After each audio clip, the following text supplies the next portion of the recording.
Thursday and आज वो दिन है जब मैं प्रीवियसली जो पिछले वीक मैंने फ्राइडे को सीवीटी का असाइनमेंट अपलोड किया था, आज मैं उसका सोल्यूशन लाई हूँ। यानी आज मैं आपके लिए असाइनमेंट 8 का सोल्यूशन ला चुकी हूँ। सो बोलते बोलते स्क्रीन भी शेयर कर देती हूँ ताकि आप साथ साथ सोल्यूशन भी देख पाओ। बट आई रियली होप आप लोगों ने प्रैक्टिस भी किया है, because it takes a lot of time and effort to prepare these assignments and the solution. So it would really mean a lot अगर आप प्रैक्टिस भी कर रहे हो। एंड गाइस, असाइनमेंट कहाँ पे होती है? डिस्क्रिप्शन में पहला ही लिंक टेलीग्राम का है। सो टेलीग्राम ग्रुप है वो, आप लिंक पे जैसे ही क्लिक करोगे आप ग्रुप पे पहुंचोगे, you can join the Telegram group. And वहां पे मैं पीडीएफ अपलोड करती हूँ सिर्फ क्वेश्चंस की। सोल्यूशन की पीडीएफ में नहीं अपलोड करती अनटिल एंड अनलेस कोई मुझसे स्पेशली डिमांड करे कि आपको चाहिए। I will be happy to give. Otherwise मैं उसका जब वीडियोस बना रही हूँ, so it takes a lot of effort in creating videos. So अगर मैं ऐसे ही दे दूंगी सोल्यूशन तो आप लोग शायद आओगे नहीं मेरे पास। तो that's the agenda. But question मैं अपलोड करती हूँ, सो अगर आपको प्रैक्टिस करना है क्वेश्चन आप वहां से डाउनलोड कर सकते हो।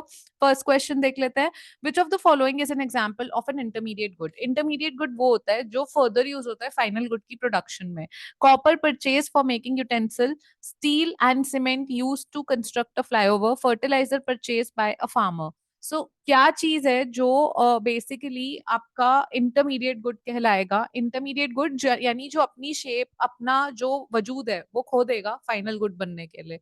ठीक है, कॉपर यूटेंसिल बनने के लिए फिर भी कॉपर ही रहेगा। एंड फर्टिलाइजर्स यूज होते हैं बट फर्टिलाइजर की तरह यूज होंगे। बट स्टील एंड सीमेंट जो फ्लाईओवर बनने में यूज होगा वो नहीं पता लगेगा आपको। इससे प्रॉपर एक आपके पास फ्लाईओवर बन के आउटपुट आएगा। सो जो आपका करेक्ट आंसर होगा यहाँ पे, that is steel and cement use to construct a flyover is an intermediate good. Why copper purchased for making utensil is not? Because these are the examples of the raw material. These are the raw materials that are being used, and intermediate good is different from the raw material. Okay. The next question is, deposits creation by the bank comes to an end when? Deposit creation एक bank करता है, commercial bank के पास 100 रुपए deposit किए, फिर उसका कुछ reserve requirement होगा, वो उतना रखेगा, आगे के और लोन दे देगा। ये प्रोसेस कब तक चलता है और कब एंड पे आता है? ये तब एंड पे आता है जब deposit creation by bank comes to an end when total reserves equal to initial deposit, जब आपके टोटल रिजर्व इनिशियल डिपॉजिट के इक्वल आ जाए। ठीक है, that's the scene. Then third question is, if MPC, marginal propensity to consume, is 0.5, what be changed in consumption in income increases if income increases by 100 crore? Okay, so we are asking, it is basically, you will solve like that. I'll just keep hold of the pen. रुको, मैं आपको solve करके ही बता देती हूँ, जिसको थोड़ा बहुत भी कंफ्यूजन है ना कि एमपीसी का मीनिंग क्या है. I don't know why am I not able to access the pen. Hold on. Let's see if there's some glitch. Okay, guys. So I think I got it. What is the issue? This is our pen tab for all you guys. Okay, yeah, now it's fine. Marginal propensity to consume क्या होता है? Change in consumption because of change in income. वो बोल रहा है MPC 0.5 है. ठीक है, चेंज इन कंजम्पशन क्या है? अगर चेंज इन इनकम 100 है, सीधे मल्टीप्लाई हुआ 0.5 इंटू 100, 50. ठीक है, सो ₹50 करोड़ का चेंज हुआ है कंजम्पशन में जब 100 करोड़ का चेंज हुआ है इनकम में. ये मार्जिनल प्रोपेंसिटी टू कंज्यूम की वजह से आपको पता चला है. Very simple, very easy question. Then you have another question. Dash refers to actual or realized saving. So हमेशा मैं बोलती हूँ ex ante.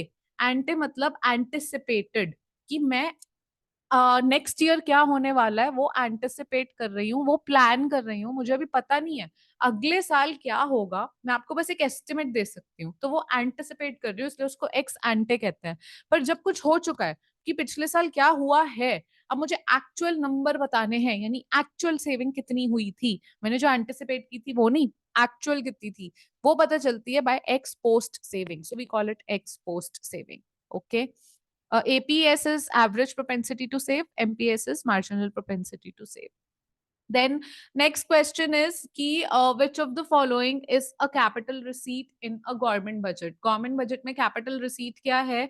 Government budget में capital receipt इनमें से interest receipt जो है वो current account receipt है, dividends भी current account में आती है, cash grant भी current account में आता है. So nothing, like none of the above is capital account receipt. ठीक है, अच्छा gimmick question था, but I like it. The next is match the column and choose the correct alternative. So they've talked about different kind of subsidies. So what are the different kind of subsidies? चलो ये भी पढ़ लेते हैं. The different kind of subsidies: interest payment on market loan, external loan, and from the reserve funds. So ये क्या हो जाएगा आपका, जो वन है, वन क्या हो रहा है आपका, कमिटेड एक्सपेंडिचर ही कहलाएगा ये, बट और भी पढ़ लेते हैं पहले, फिर आते हैं कंक्लूजन पे कि एक्चुअली क्या है। Then defence expenditure, defence expenditure क्या होता है, subsidies on items of export. No, defence expenditure होता है सिंगल लार्जेस्ट कंपोनेंट, ये एनसीईआरटी में दिया है गाइस, एनसीईआरटी में एज इट इज लाइन दिया है, it is very critical.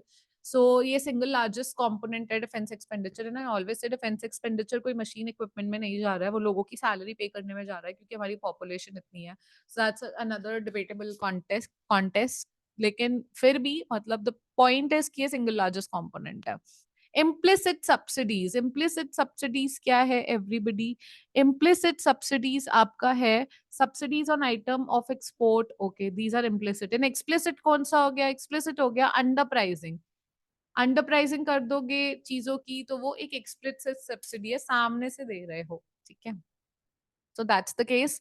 Then foreign investment क्या क्या इंक्लूड करती है, एफडीआई डायरेक्ट इन्वेस्टमेंट भी इंक्लूड करती है, पोर्टफोलियो इन्वेस्टमेंट भी इंक्लूड करती है, ठीक है। So both A and B is the answer. A and B में क्या है कि यस डायरेक्ट इन्वेस्टमेंट भी है एफडीआई में, एंड पोर्टफोलियो इन्वेस्टमेंट भी है, ठीक है, foreign institutional investment and everything.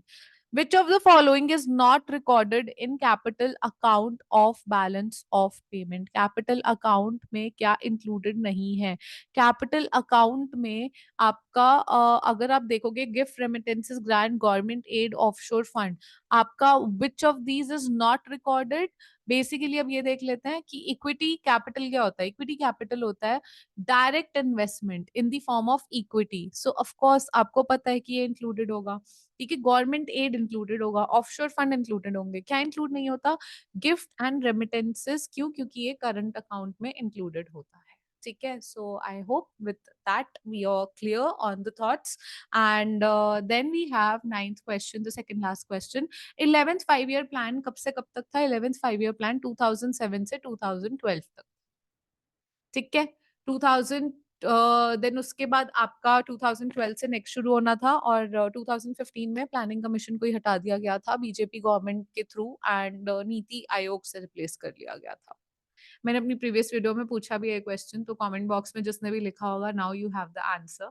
Which of the follow okay final question of the day, which of the following factors is not a key contributor to persistent poverty in rural areas of developing countries? So यानी इसमें से कोई तीन option है जो persistent contributor है, जो करते ही करते हैं contribute, कोई एक है जो नहीं है।